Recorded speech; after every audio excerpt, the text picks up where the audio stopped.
Let's just go to the Occupy Wall Street protesters. This is in Washington. At the Occupy D.C. protest, MRCTV correspondent Dan Joseph interviewed various unidentified protesters about their beliefs. He said, do you support, just running around asking various questions to these people, do you support a single-payer health care system? Absolutely. Yes. Yes. Absolutely. Yes, I do. No, it has to be single payer universal.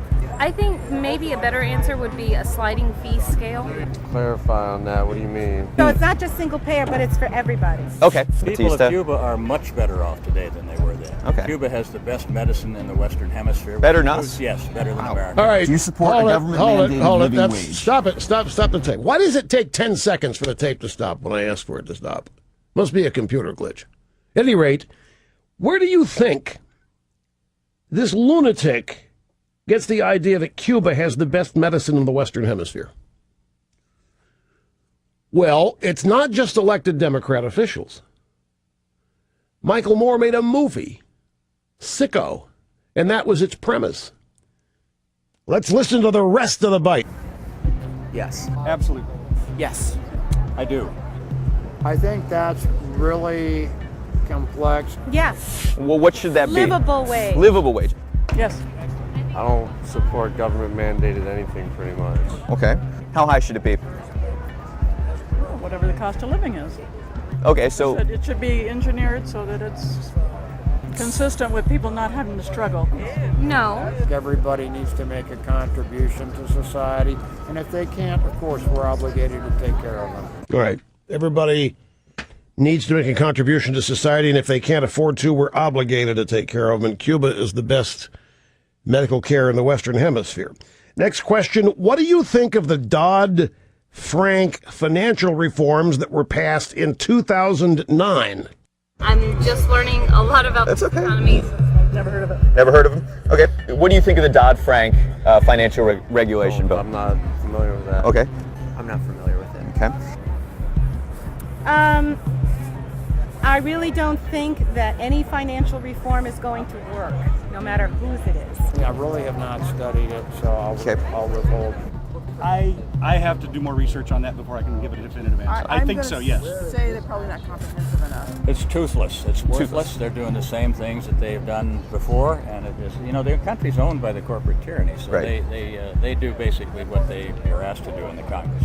Unfortunately, I'm largely unfamiliar with the text of the reforms. I do wish I knew more, but I haven't had the time to study that yet. Okay, but what about specifically about Dodd-Frank? No. Okay. You're clueless. I don't know what Dodd-Frank is. And notice, well, I have to study that further.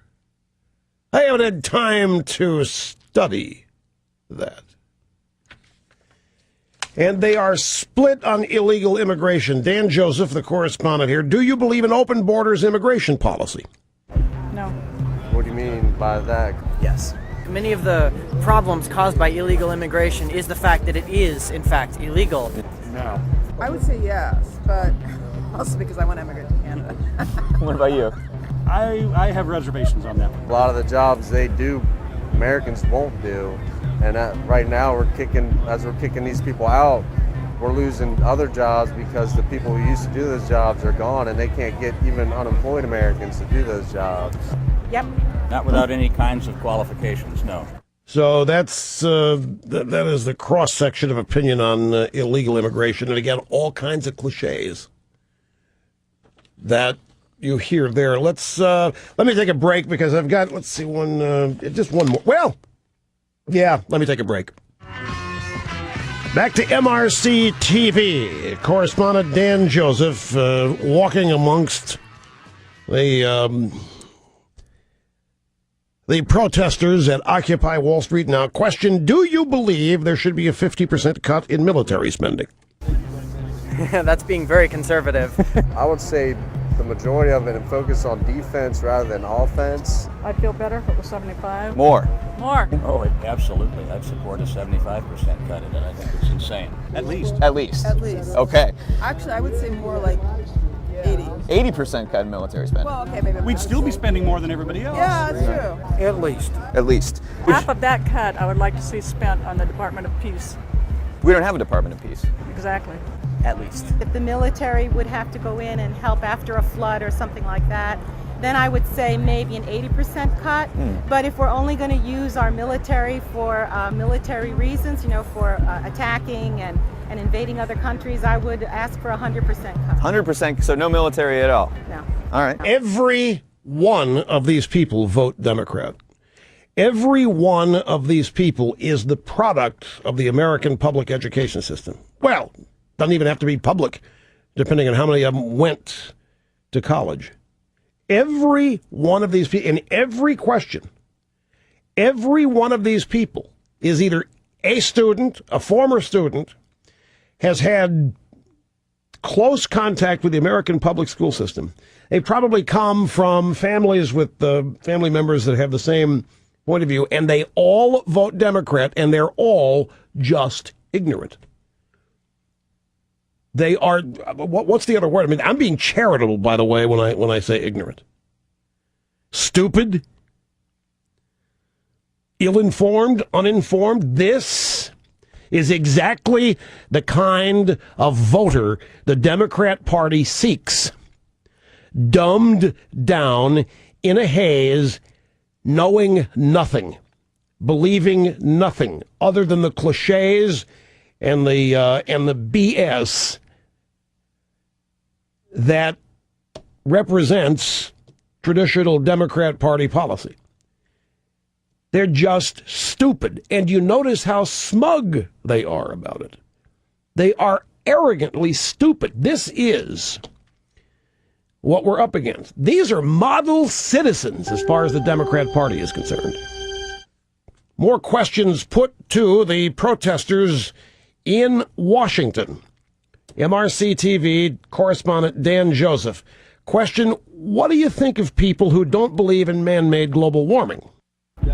While every opinion is valid, not all of them are based in fact. I think that for the most part they're on the payroll of the energy companies. I know a lot of them think that the Earth just goes in cycles, but we've been keeping records for a long time, and you can't argue with actual records. Okay. This is not necessarily an absolute, but either they're mistaken or they're intentionally dishonest. And I believe that some people, unfortunately, equate opinion with a factual basis, and they say, well, my opinion deserves to be entertained even though there's no evidence supporting it. I think that they're very similar to religious people, where they've made up their mind and they're going to rationalize any new information to fit with their original worldview instead of trying to process and digest new information. Okay. Once again, smug stupidity. Arrogant, smug stupidity from these people. Of course, this last idiot, I think they're very similar to religious people. That's the global warming people are the people who are global warming is their religion. And finally, do you believe in God? I don't know. You don't know? I don't know. That's a personal thing? No, I don't believe in any kind of personal deity. No, I am not a theist, but I am not particularly non-spiritual either. Yes. I don't not believe in God. Yes. I don't not believe in God. That's kind of like, what did Sharpton say? It's so cockeyed I can't remember what his. Yeah, resist we much. Resist we much. I don't not believe in God. Smug arrogance.